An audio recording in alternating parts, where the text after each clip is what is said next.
வணக்க மக்களே, சட்டமன்றம் கிடைக்கப்பட்ட மிக முக்கிய தகவல் ஒன்று வெளியாகி இருக்கிறதா? எடப்பாடிக்கே செக் வைக்கும் பன்னீரா? தேவர் வாக்குகளை வளைக்க ஓபிஎஸ் கையில் எடுத்த ஆயுதம் என்ன?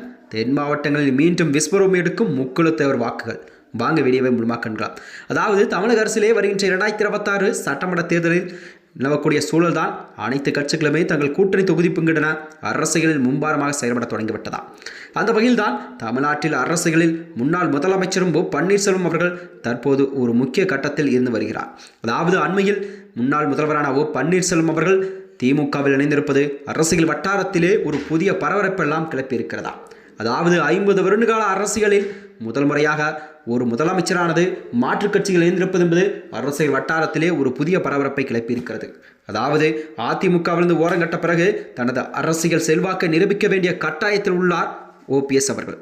அதாவது வர இருக்கும் தேர்தல்களை முன்னிட்டு தான் தென் மாவட்டங்களில் மட்டுமின்றி தனது பிடியை பலப்படுத்தி தொடங்கியுள்ளாரா. குறிப்பாக சொல்லப்போனால் தேனி மற்றும் மதுரை ஆகிய மாவட்டங்களில் தனது பழைய செல்வாக்கை மீட்டெடுக்க அவர் வகுத்துள்ள இந்த புதிய வியூகம் என்பது அரசியல் வட்டாரத்திலே ஒரு பெரும் வாதத்தை எல்லாம் ஏற்படுத்தியிருக்கிறதா. இந்த வியூகத்தின் அடிப்படையில் தான் மையப்புள்ளியாக, அதாவது தேவர் சமூக வாக்குகளை ஒருங்கிணைப்பது அமைந்ததாம்.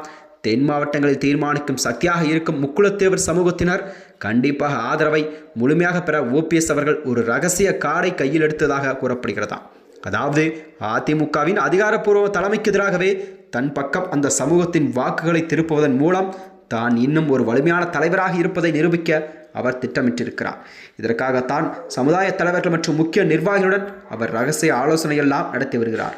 ஓபிஎஸ்ஸின் இந்த நகர்வு என்பது எடப்பாடி பழனிசாமி தலைமையிலான அதிமுகவிற்கு ஒரு பெரும் சவாலாக அமையும் என எதிர்பார்க்கப்படுகிறது. தென்மண்டலத்திலே அதிமுகவின் வாக்கு வங்கியில் ஓபிஎஸ் அவர்கள் பிளவு ஏற்படுத்தினாலும் அது ஆளும் திமுகவிற்கு சாதகமாக அமைய வாய்ப்பு இருப்பதும், இப்பொழுது ஓபிஎஸ் தனது சமுதாய அடையாளத்தை முன்னிறுத்தி வாக்குகளை சேகரிப்பதும் அதிமுகவின் உட்கட்சி பூசலை தாண்டி ஒரு புதிய மாற்றத்தை அரசியலில் கண்டிப்பாக இது ஏற்படுத்தும் மனநிலைதான் பார்க்கப்பட்டு வருகிறது.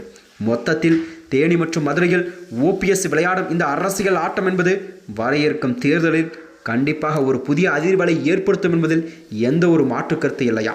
சமுதாய வாக்குகள் திட்டமிடுவதன் மூலம் தனது அரசியல் செல்வாக்கையும் வாழ்வையும் தக்க வைத்துக் கொள்ள அவர் மேற்கொள்ளும் இந்த முயற்சி கண்டிப்பாக வெற்றி பெறுமா என்பதை பொறுத்திருந்துதான் பார்க்க வேண்டும். இந்த நகர்வு என்பது தென் தமிழகத்தின் தேர்தல் முடிவுகள் ஒரு பெரிய மாற்றத்தை ஏற்படுத்தும்.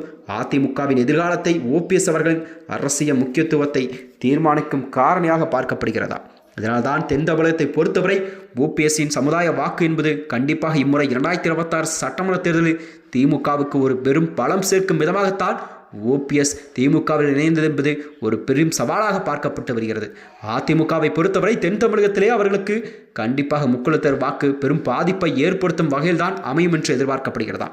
மேலும் இது போன்ற வீடியோக்களை தெரிந்து கொள்ள நமது சேனலை மறக்காமல் சப்ஸ்கிரைப் செய்து கொள்ளும். நன்றி, வணக்கம்.